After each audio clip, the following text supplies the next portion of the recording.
Eagles are Super Bowl champions. E-A-G-L-E-S, Eagles! Swing and a miss, struck him out. The Philadelphia Phillies are 2008 World Champions of Baseball.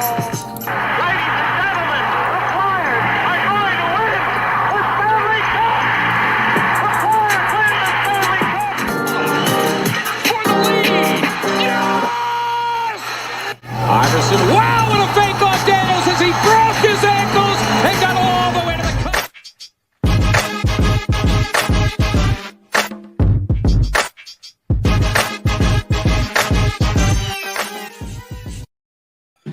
Good morning. Do not adjust your televisions. It is Sunday morning, episode 109. Drunk on the Fightins today. Got a couple special guests in the building. We've got Eric, who's one of our sports writers on the Fired Up Sports Network, and we got the guys with the strongest meme game in social media. We got the drunk Phils fans here. Gentlemen, welcome. Thank you. What's up, man? Hey, thanks for having us. Doing good. Just excited. A lot of Phillies good stuff going on. So let's just come right out of the gate swinging. What's been the most exciting part about spring training so far? Scott Kingery. Slapnut Scott Kingery.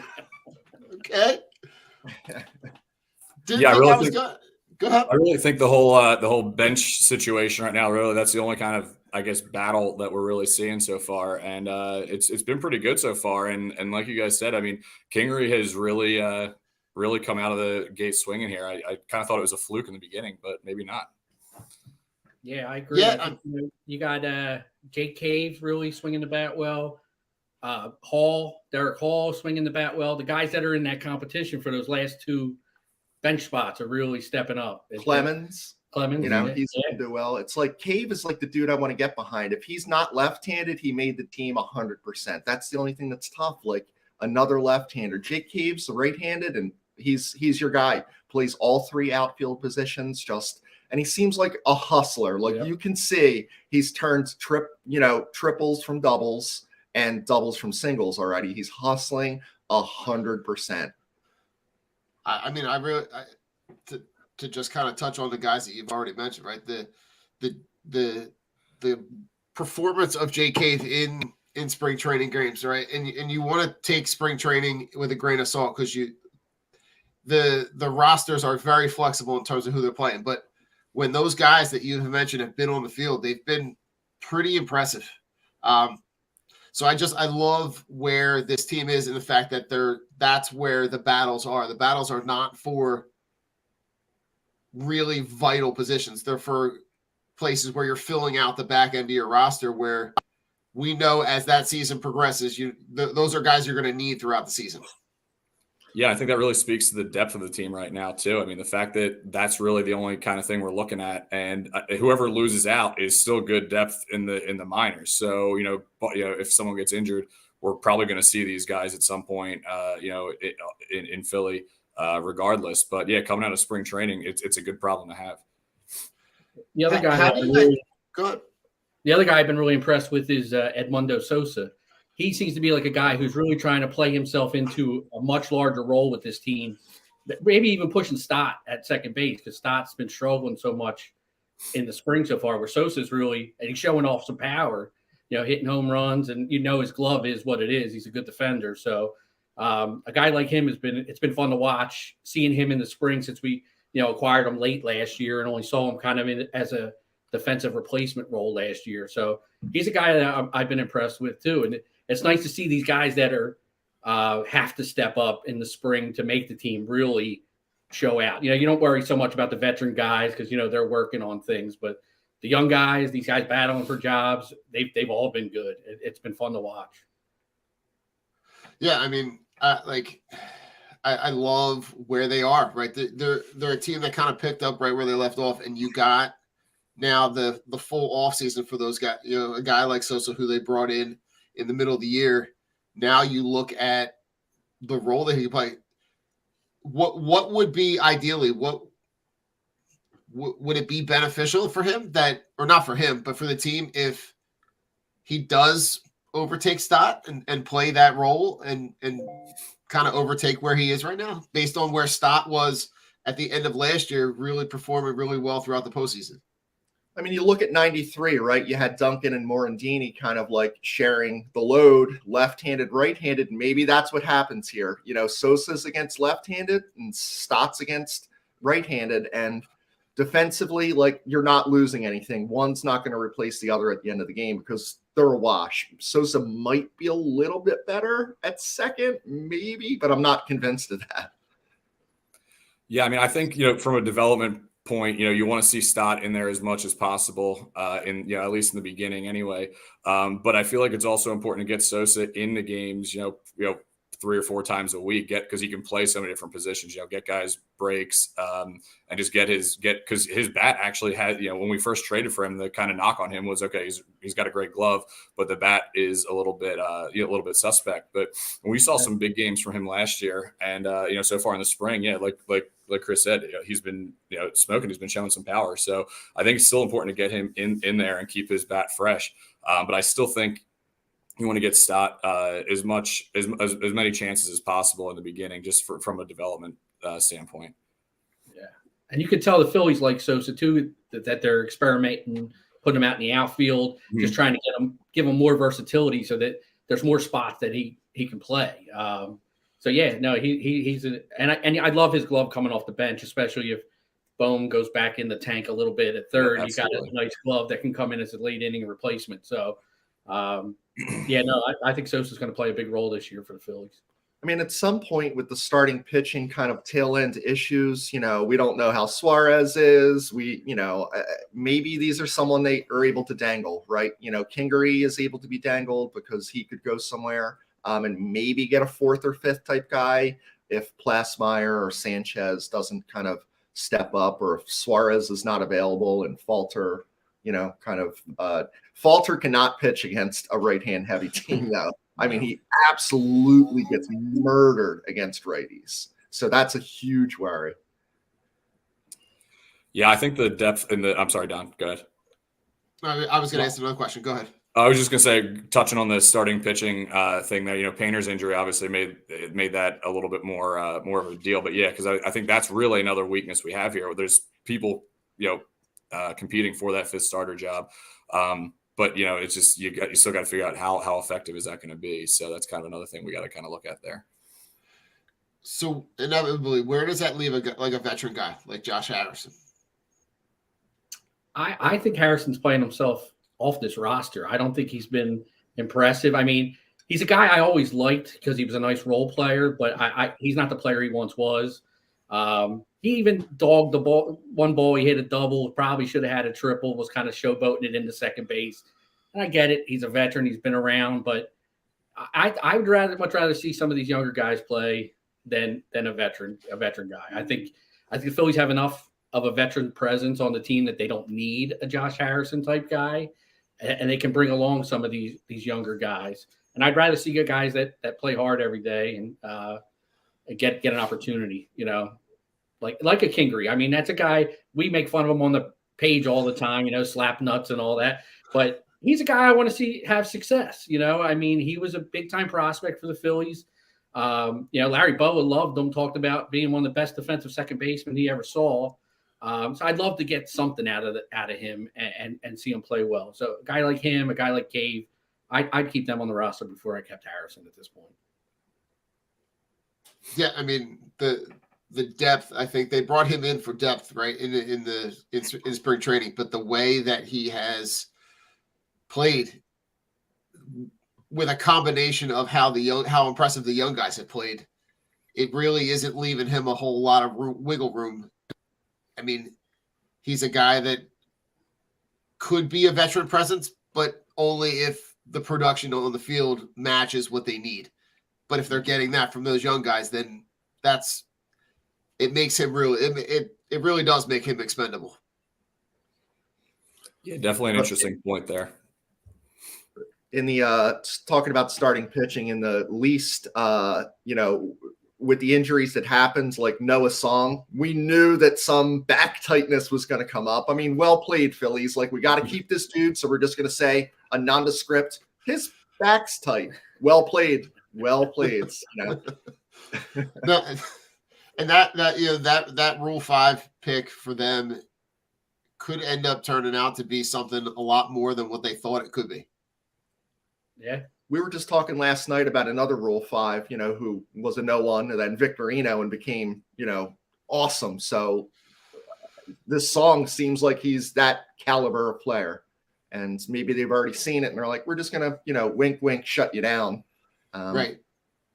and see how it goes.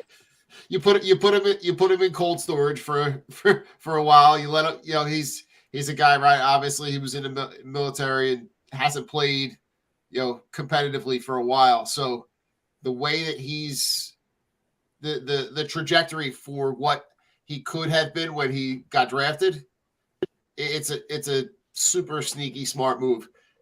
It's a very good Dombrowski move. Yeah. Yeah. Yeah, absolutely.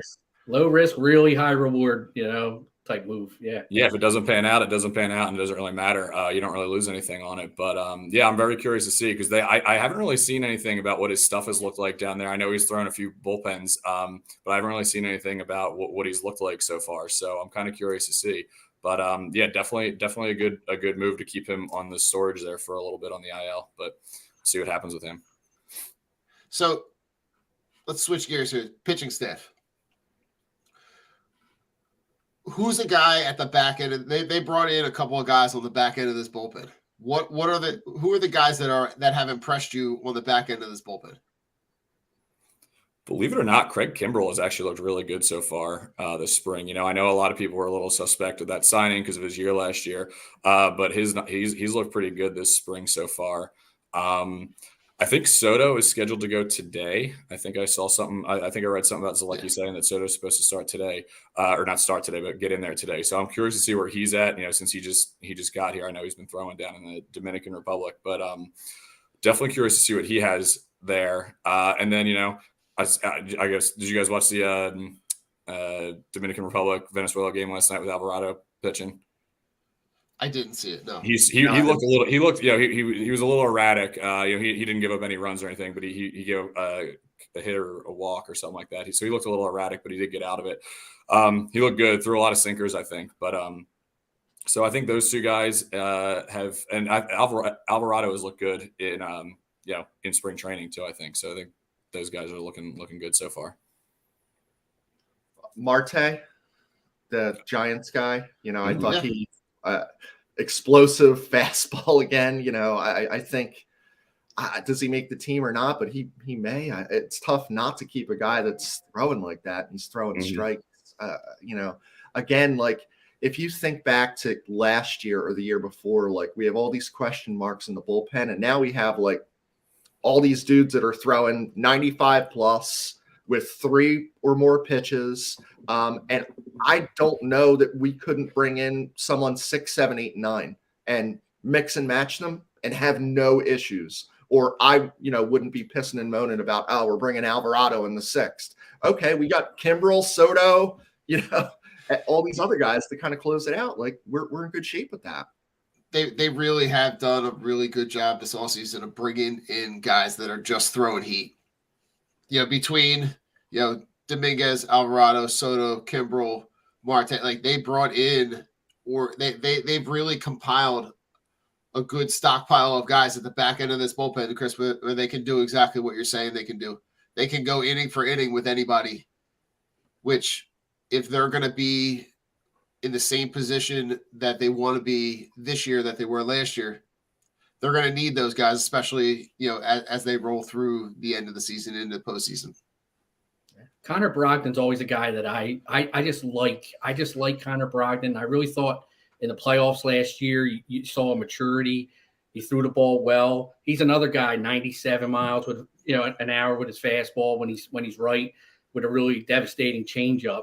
So he's a guy I think that can really be a key for the Phillies. Kind of one of those like bridge guys to get you to those big arms in the back end of the bullpen. Kind of a 6th inning, 7th inning guy that can come in and you know, lock it down. Kind of Madsen. Like a Ryan Madsen. Exactly. That's exactly where I was going with it. Exactly the guy I was thinking of. Yeah, that's perfect. And I mean, when he's right, I think Brogdon can be. He looked like early last year he was lacking a lot of confidence. He didn't look real confident on the mound. If he didn't throw his changeup, you could see the body language was a little off. He looked a little mopey at times. But then the playoffs, he looked a lot more confident, throwing the ball well. You know, it was really big for him down the stretch. And he just needs to eat a little bit. Yeah. Just needs to eat a little bit more. He's a rake out there on the mound. The rake, you know. Yeah. Oh God, Eric, what are your thoughts? Yeah, Brogdon's looked great. I think he just gave up his first hit yesterday, and it was that home run to what's his name? The Yankees top prospect. He's looked really good so far, and Matt Strahm actually has looked pretty good too. He's kind of one of those bridge guys. But yeah, I mean, the way the Phillies have brought in these guys for the bullpen, I mean, I think they learned a lot from getting beat in the World Series, right? The Astros basically had just a slew of these hard throwing guys that could come in, and we saw it, right? They shut us down. So I think we're just coming in. We saw play that same game, get these guys who you just throw heat and can get guys out. So I think they've done a really good job bringing those guys in. And a guy we haven't even mentioned yet is Sir Anthony Dominguez. I mean, he's got great stuff too. But so it's nice having this problem because again, for how long has the bullpen kind of been the downfall of the Phillies? So it's good to see these guys having 4 really solid options on the back end, and then having a few of those good bridge guys. It's great. Yep. Yeah. So to kind of stick with the back end of not the bullpen, but talk about Taijuan Walker and the addition. What the addition of what he brings into that starting rotation and how that changes how they could handle the back end of the bullpen when they're coming into the end of the game with the lead. I mean, I think there's no doubt that right now we're not sure about 4 and 5. So we need 1, 2, and 3 to put up 170 innings is what I would look for from Walker, right? Yeah. And that cuts down the need because I think, 4 and 5 games or the 6th game, if we're going with 6 starters, they're going to tax that bullpen. It's just going to get into it. So Taijuan Walker needs to have a 4 ERA and eat innings. That's exactly what we need from him. And the offense to step up. And, I think that's important. Gibson, he 8 innings. He wasn't great, but, you need that replacement of innings. And he has to, and he hasn't gone deep. Taijuan Walker, that's the one thing about him. He's like a 6th inning guy. Like we need him to get to the 7th inning. That's my goal for Walker. And the other thing, he has a history of a second half fades too. He starts out strong and then kind of fades in the second half of seasons. And the Phillies are going to need him to be good from game 1 to game 162. He's going to need to be a guy that they can count on, especially because we saw at the end of last year Wheeler started having some issues with his arm, and I'm not quite sure where he's at. I know it's spring training, but he's getting hit around a little bit down there. So yeah, Walker's going to be big for the Phils. He's going to be real big. Yeah, I definitely think he's an upgrade over Gibson, and I totally agree with you, Chris. I mean, his job is to come in and eat innings and keep the team in the game, basically. I mean, we're not expecting a sub-3 ERA or anything from him, and I think right around 4. And yeah, if we can get 150, 170 innings out of him, I think that's exactly what we need. Because having Wheeler and Nola at the top of the rotation, and even Ranger. I mean, I know with everything he's been able to do now for the last couple of years, I really look at Taijuan almost as our 4th starter. And if he can just do those things, I mean, the rotation's in a good spot there. It's just, like I said earlier, like it's just that 5th spot or 6th spot, if they end up going with the 6-man rotation, you're going to probably, like Chris said, like you're going to tax that bullpen a little bit. But yeah, I think Walker is a great addition. Just for that, eating innings, and he's a veteran. He knows how to pitch. So, and also pitching in the NL East, I think was big too. He has some experience with, obviously being on the Mets, so he knows some of those hitters. He's faced the Braves a lot, so I think having some experience there is a good thing too. So let's not hide the most exciting toy in the box here. What are your thoughts on how Trey Turner dramatically affects this lineup, especially where he's going to start his career in this city with kind of not filling the shoes, but, resetting that lineup so that when Bryce Harper does return in the middle of the season, what are your thoughts on what that addition means to this team? A true number one hitter, like it seems like decades, because it's been decades since this has happened. I'm like thinking, like, what were we talking about? Ben Revere and Juan Pierre, and like that. That was like maybe the last one I remember. It was a true, like, I would say, a leadoff hitter type guy, and he brings even more than that, right? It's speed and power and all the smarts. I love Kyle Schwarber. I wasn't sure if I was going to. I just don't want him to bat first. I want him to bat with people on base and hit, multi home runs with runners on base, and not just the 1-run bomb with no one on. And I like Marsh being 9 too, because I think he's a second leadoff hitter in some aspects. Yeah. I love them two, like, kind of backed up together. I'm excited for a number one hitter, a true number one hitter. I think for me, like, you saw that in that first spring training game that Trey Turner plays, right? He gets on base, and Schwarber gets a hit in the gap.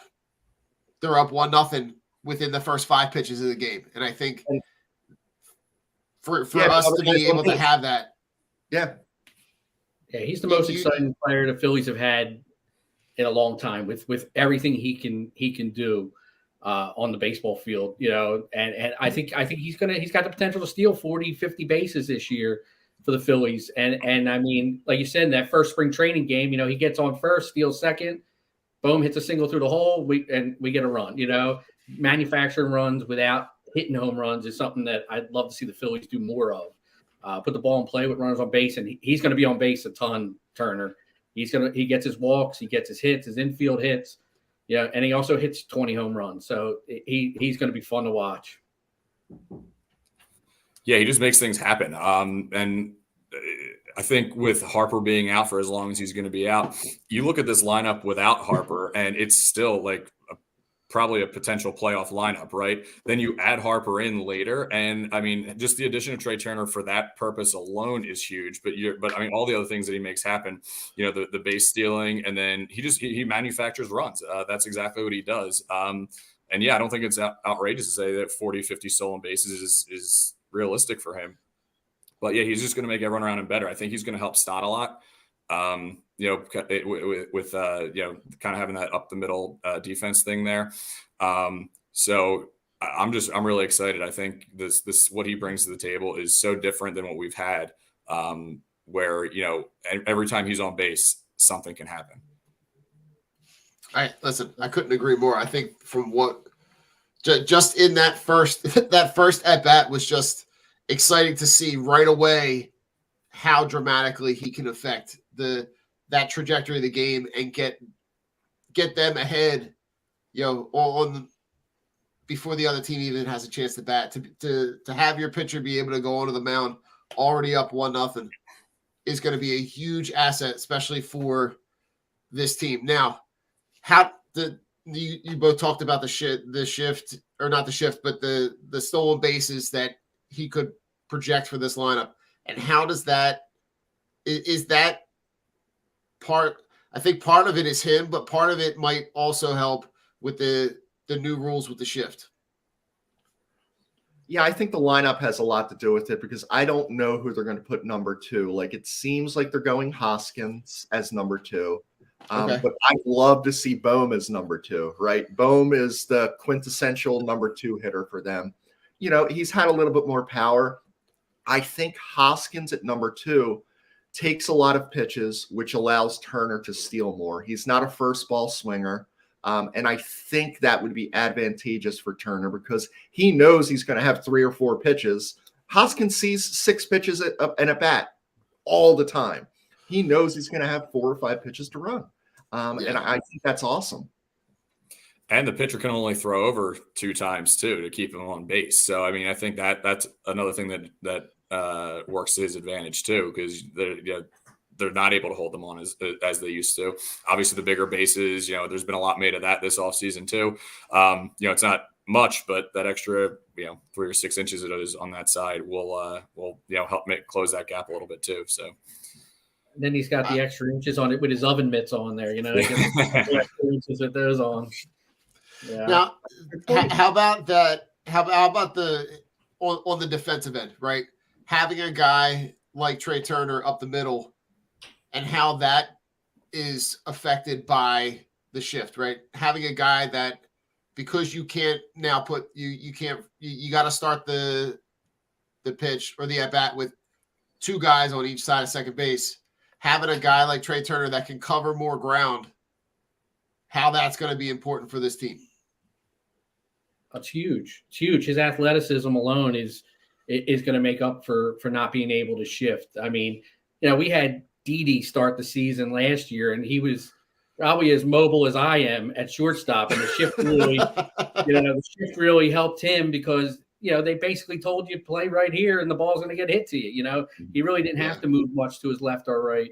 But now, I think you're going to get to see the athleticism of all the players in the infield. More diving plays, more acrobatic throws.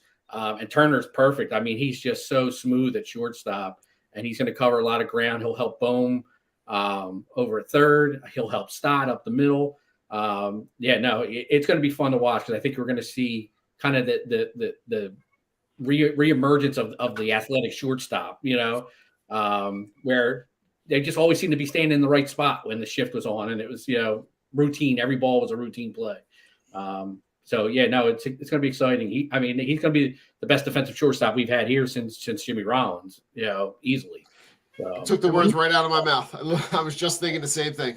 When you think about up the middle, like last year, it was, Didi and Gene and Herrera or Moniak in center. Now, like up the middle, we have Gold Glove at catcher, potential Gold Glove at shortstop, Gold Glove caliber at second, and Gold Glove caliber at center. Like, defense should not be an issue up the middle this year at all. Right? Yeah, I completely agree. All right, go ahead. Definitely improved since last year.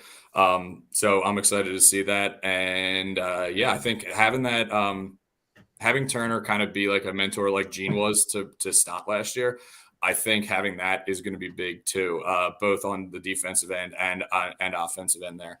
And especially because, he's going to be there for a while and Stott will be around for a while. So hopefully, having that kind of duo up the middle will have a big impact on not just, Turner, but also him helping out Stott a little bit too. Couldn't agree more. Gentlemen, we're gonna play a quick commercial break, and then we'll come back and we'll keep talking more Philly spring training. Stay with us. Von C. Brewing Company is a 20-barrel, 16,000 square foot microbrewery with a 2,500 square foot tasting room, including a spacious outside beer gardens in Norristown, PA, in the heart of Montgomery County. The Von C. family is part of the family that started C. Schmidt and Son Brewing in 1860. Stop in Wednesday through Sunday and taste a variety of draft and 16-ounce cans of originally brewed beer and tell them the Drunk on Broad crew sent you. Von C. Brewing is located at 1210 Stenbridge Street, Suite 300 in Norristown. Cheers. Team Clicks are the only glasses for real sports fans. With interchangeable arms, you can support all of your favorite teams, or even make and create custom options as well. These die-hard sports fans have realized that sports fans needed something other than face paint to show their love and passion for their teams. Go to teamclicks.com/DOB and show your love for your hometown team. La Tourain's curated collection of men's and women's watches is a perfect investment that lasts for years to come and fits perfectly with your every outfit and style. Our range of classic watches aren't just a great perfect formal and casual accessory, but a time machine that takes you back to memories. Explore our collection of timeless watches that can reflect your taste, personality, and personal style. Our exclusive collection of carefully curated, affordable luxury watches is what you need to make a personalized style statement. You can take pride in your prized possession, handing it over to the next generations as your most loved asset that they can also own and display with the same pride. These high-quality pieces stand the test of time, giving exceptional value and return on your investment. Go to lobby-touraim.com and use code DOB at checkout and get 10% off. If you're looking for unique sports apparel, check out Streaker Sports. They've dug deep into the archives and have brought back some incredible defunct team logos and have even created entire defunct league collections. They also have collections paying homage to sports culture, including the Miracle on Ice, Slap Shot, Caddyshack, the Mighty Ducks, and even have a license with Wiffle Ball and USA Hockey. Only for Drunk on Broad listeners, use code BROAD at checkout to get 10% off anything at streakersports.com. Again, that's 10% off anything at streakersports.com with discount code BROAD.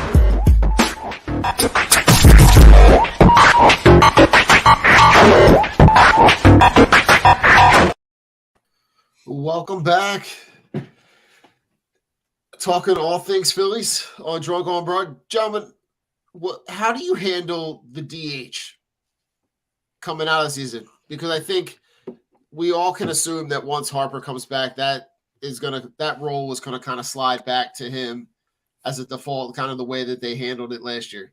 But coming out of spring training, how do you handle the DH?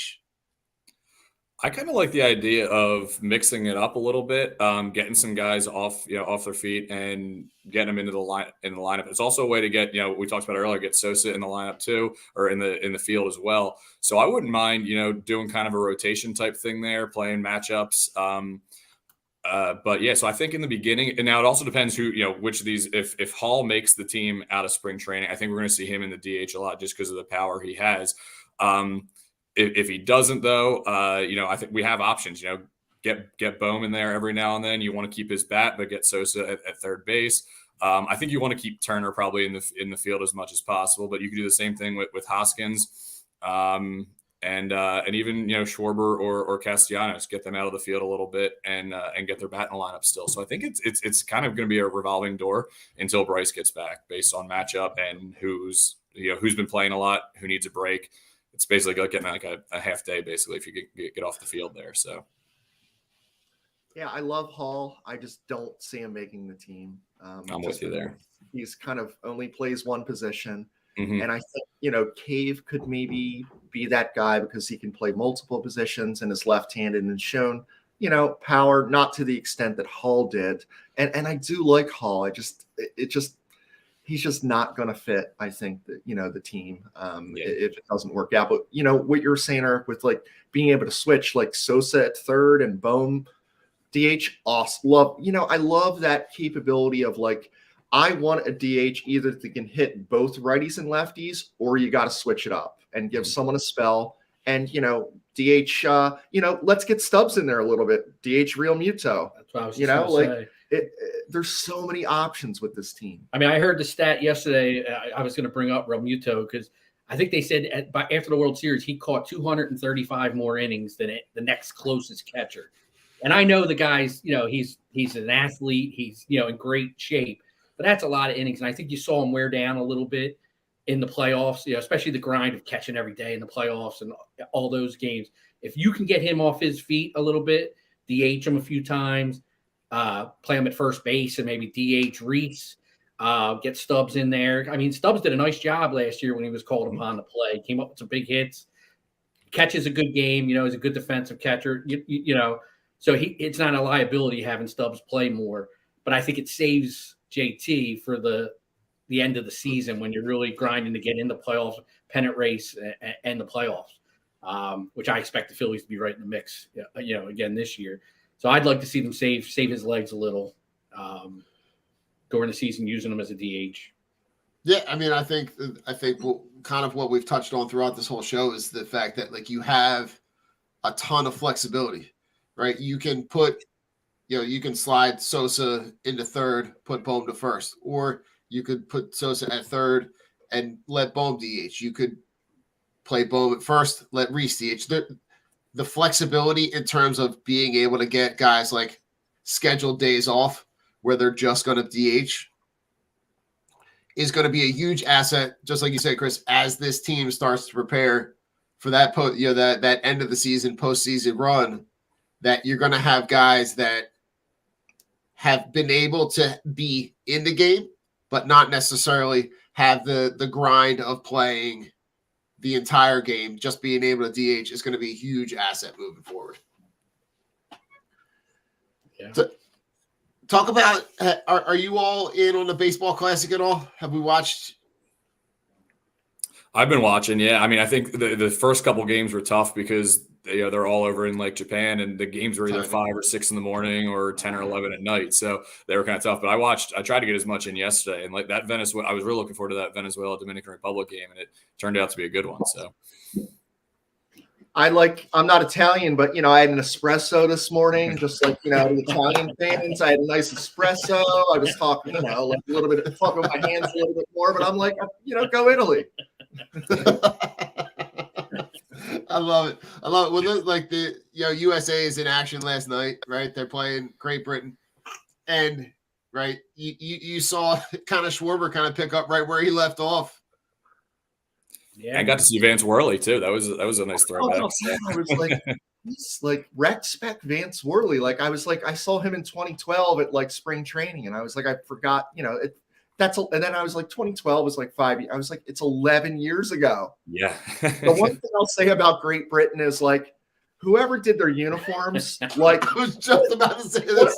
Goddamn disgrace. Like, they seriously were like, all right, let's just take Arial font like 12 and just put it right on. Do better, man. Like, just do better.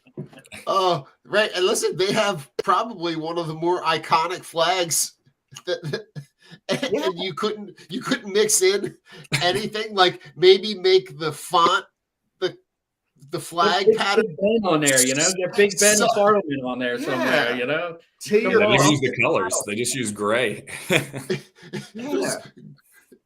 It literally looked like if you asked like a kindergartner to say, if you could make a uniform, what would it look like? And it would just be a gray piece of construction paper with a black crayon. But I love where that. Do you think that them playing in this World Baseball Classic and it being significantly more competitive than spring training, is that beneficial for the players going into the season, or do you think that at some point could be maybe a negative? I think for hitters, it's beneficial, right? Because they're seeing more more serious pitching right now. The pitchers are pitching for a reason. However, with pitchers, there's a reason that you have spring training to get these guys stretched out, right? And you want to get them. So I was actually talking about this last night with some of my buddies. If they're not stretched out all the way, is there going to be an injury risk later on if they're throwing too hard and not fully ready for it yet? So I don't really know. I think with pitchers, I'm a little more skeptical about it, but hitters, I love it. I mean, like I said, I think you're seeing some of the better pitching in the world. So you're still getting your at bats, you're still getting your reps in. So I think from a hitter's perspective, it's a positive. Pitching, I'm still kind of out on. I'm kind of glad that not for the reason that he left, but I was kind of glad that Ranger was not pitching in it anymore, even though it was because of forearm tightness. But I feel like get him out of there, save him up for Philly. Yeah, I agree. That's exactly how I feel, Eric. I like the hitters getting in there in game type situations, meaningful at bats. And I as much as I would love to have seen Zach Wheeler and Aaron Nola pitching for Team USA, I was so happy that they weren't, because I don't want them throwing all out for 4 or 5 innings, or their 65 pitches, whatever the limit is right now. I'd rather them be down in Florida working on his slurve, or playing around with pitches and building up to opening day. Because as much as I love USA, I love the Phillies more, and I want to see Nola and Wheeler ready to go come March 30th in Philadelphia. So I agree with you. Happy that we don't have too many, we don't have any starters now with Ranger coming back, I think Walker's pitching for Mexico. Oh, you're right. That one that's the only thing the relievers, I don't care. The relievers will be fine. They're only throwing an inning or so anyway, but Walker's the only one now. You're right. He is throwing for someone. So in an ideal world, right? I think the goal for this World Baseball Classic is to make it semi equivalent to the World Cup. I think for me, though, the hard part is the timing and when the games are being played, because they're being played in different countries, right? You have to adjust. I wish it was just a little bit more accessible, because I think you would have the cachet with the level of players that you have spread out through all these teams. I really wish that it was something that could be a little bit more publicized. Mhm. I just don't feel like it's getting the publicity that it could.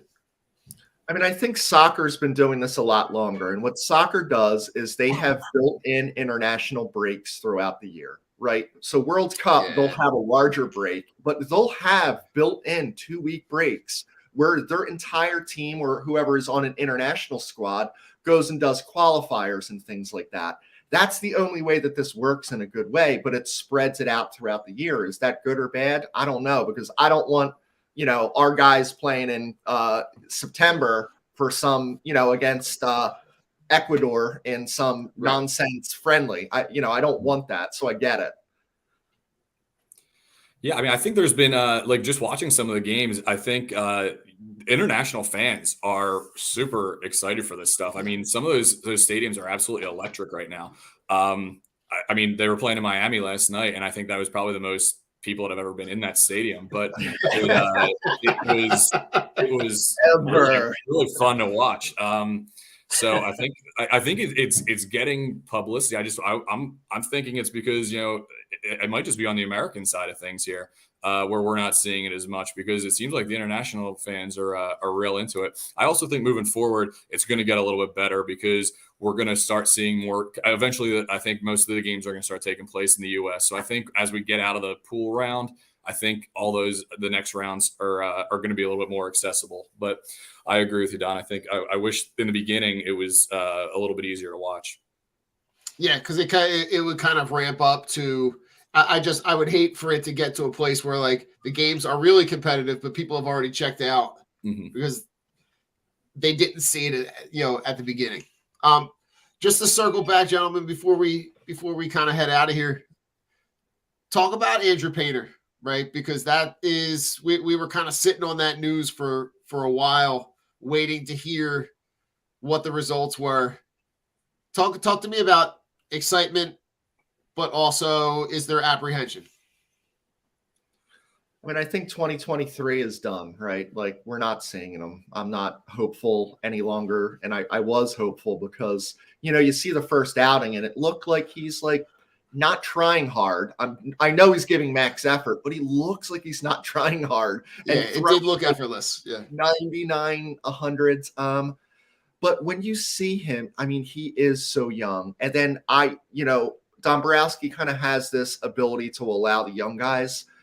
But look at these guys towards the end of their career, like Doc Gooden, 23. I mean, I know he had some drugs things going on and that added to it, but like he was done. He didn't have any of the bullets left. A lot of these guys did. Yeah. So I would rather this dude mature properly and then us have him for 10 awesome years than 5 incredible.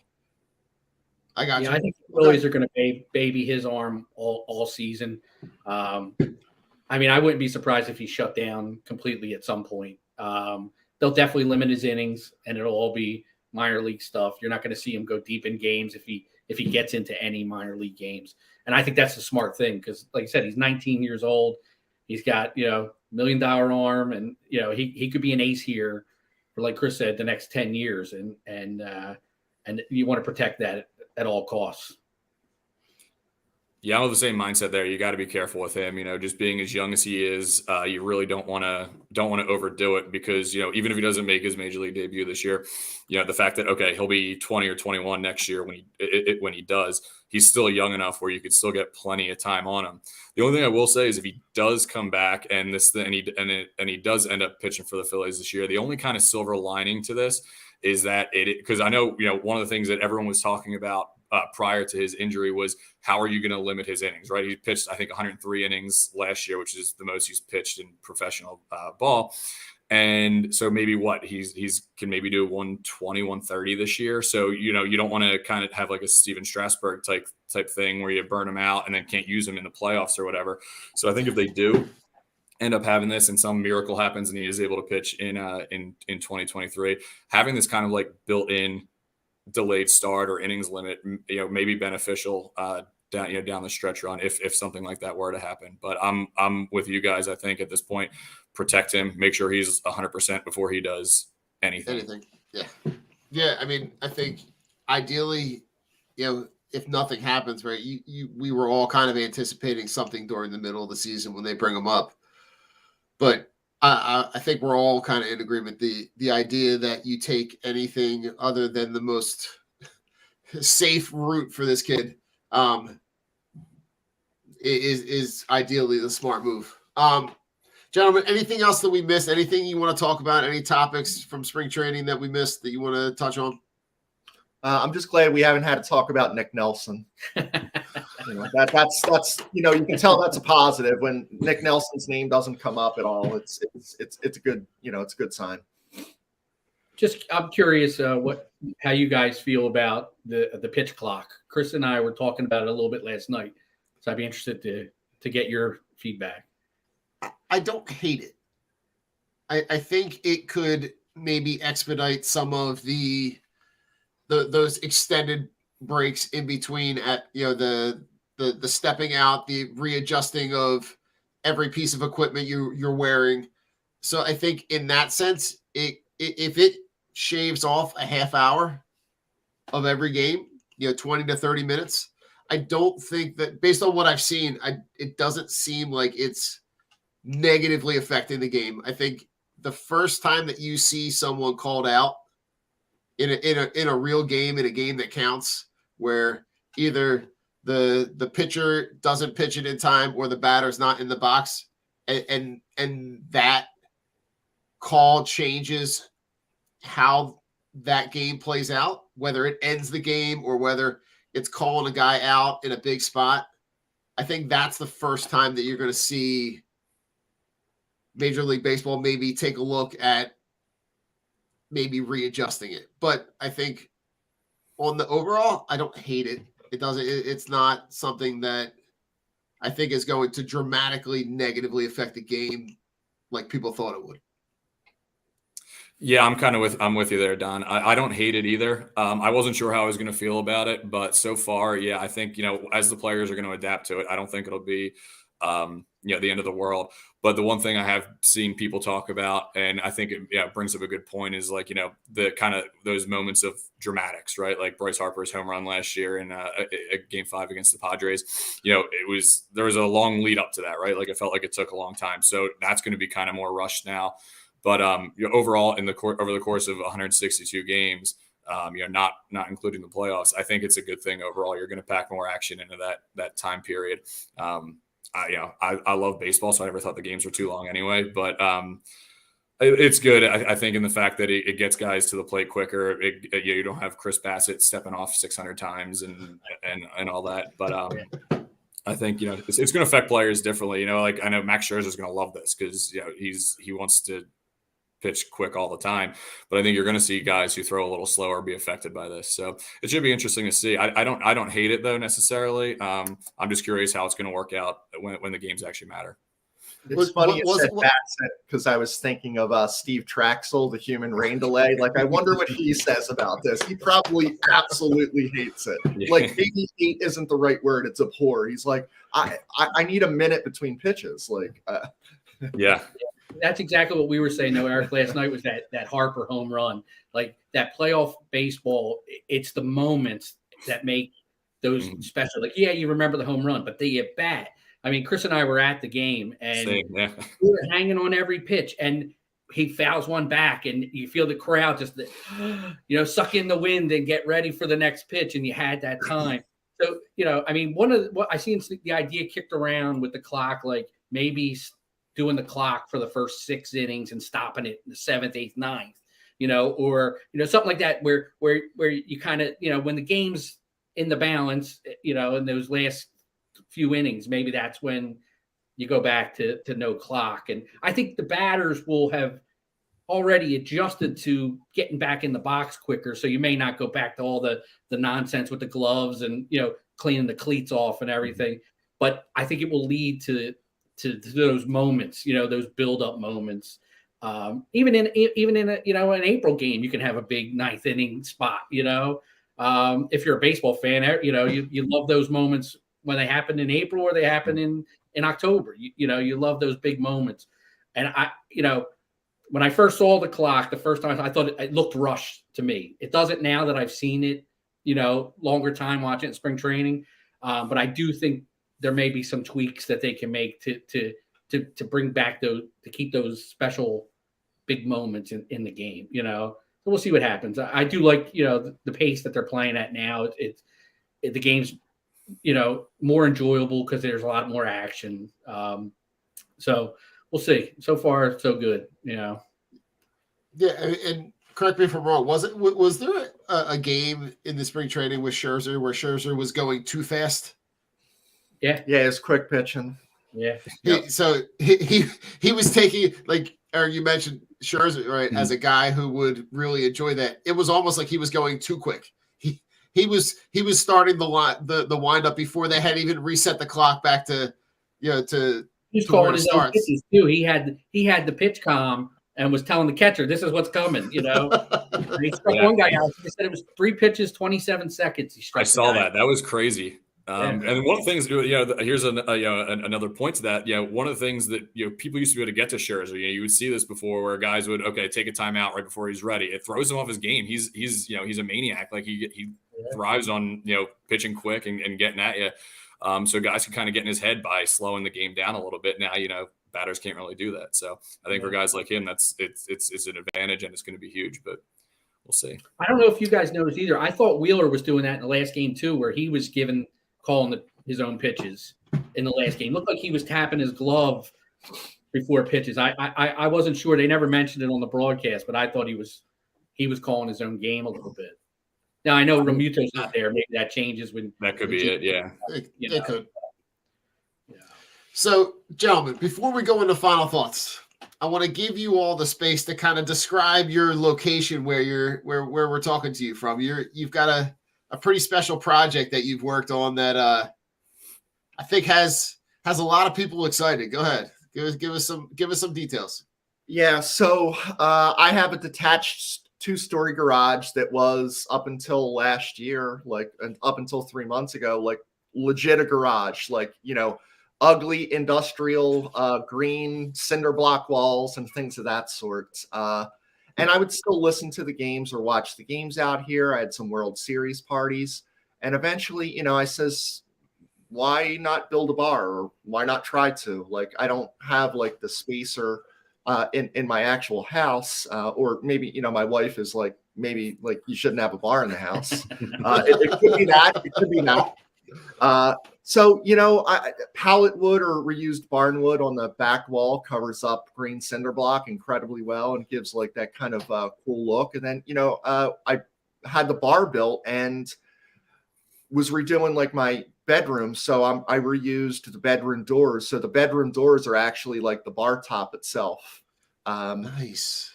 Put in some Edison type lights, which, gives some ambiance, put some man candles, it doesn't have to be just baseball. You can come out here for some romance time and, watch some Notting Hill, with your lady. It's And then one of our fans gifted us a kegerator, and one of the other admins had the same kegerator. So I just replaced everything inside of it that would actually physically touch beer. So now, there's my recycling people are happy because there's a lot less cans and bottles being brought out that they have to throw. I'm a little bit more happy because, I have beer and I don't need to go to the distributor, multiple times a week. But we're excited for this space, getting some more chairs in here and, hosting podcast. Hopefully you guys want to do it on site Most here. definitely. Would be awesome. And just kind of having watch parties. The good part of it is, we can do that. The bad part of it is we got a bunch of fans and, I it's my house, right? So I have to be careful about who's coming here. I have to do background checks. Chris just passed. So like Chris is here today, and I'm thankful he's got the wristband, so when they walk in, we know it's good. But yeah, it's just something that's been really cool. It came along quick, and I'm excited to like see what's next or what I may be able to do, either myself and just kind of enjoy the season with other people here. Yeah, I mean, I'm sorry. I told his wife the space is so cool. I'm going to be here so much. She could start making a honey-do list for me because I'm going to be here so much. I'll do the laundry, run the dishwasher, whatever, Hey, listen, anything you can do to be helpful, right? That's right. Yeah. Here's listen, the cheapest way to pay people, right? Yeah. Beer and food. So, but no, I was amazed at how quickly it kind of you moved pretty quickly to be able to turn that from what it was into what it is right now. It's just really impressive, very cool. Yeah, thanks, Don. And I think the conversation I think would be a great place to host shows. It would be I think we would be honored to be able to have to do a live show there. That would be pretty cool. And I think the watch parties are anytime you can make that sports feeling more familial, it allows you to share the passion that you have with everybody else who is kind of all on the same boat. Yeah, it's better than yelling at the TV or radio myself. We can kind of like yell at each other and just kind of have that camaraderie like being at the game. So I'm excited for it. Very cool. Well, gentlemen, let's roll into final thoughts. You got anything going on? Anything you want to mention? Doesn't have to be sports related. Just so yesterday we kind of talked about the story that had come out about the vet and about the vet turf, and just thankful that someone is shedding light on players. For some of us that are guys that we grew up watching when we were first getting into baseball, and to see how that turf may have, cost them harm. It broke my heart to know that was the cause of what happened.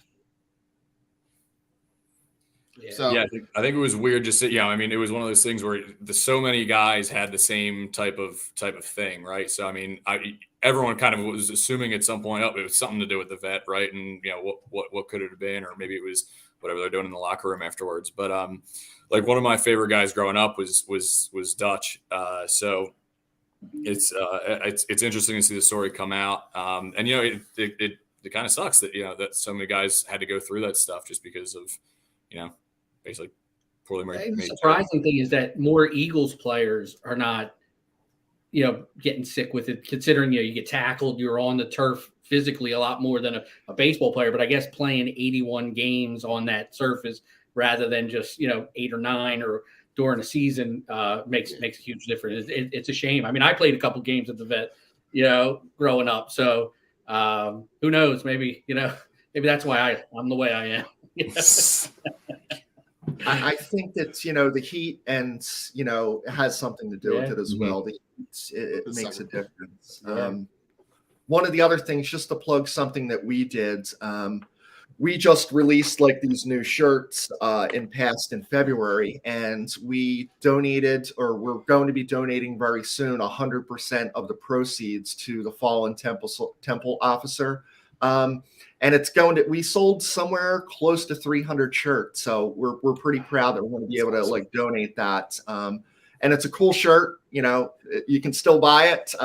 And that's something that like, it was important to us to kind of give back, and, hopefully it makes a difference to, the family.